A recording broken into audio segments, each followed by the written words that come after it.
Hey, to use Sound Equalizer of your Soundcore Space Q45, first of all you have to open them in the Soundcore application. Then you have to scroll down and go into the sound effects.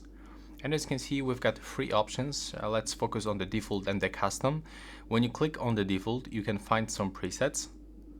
Just right here, there's actually a lot of different presets. So if you are listening to any media, to your favorite songs, just try to switch between the presets and pick this one that fits you the best. You can also bass up by clicking right here.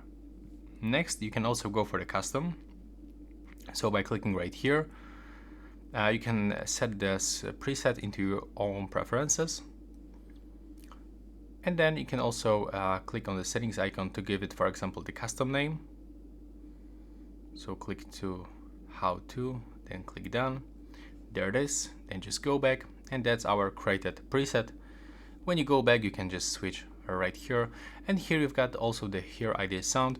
So it's going to perform the hearing test. Then just go back.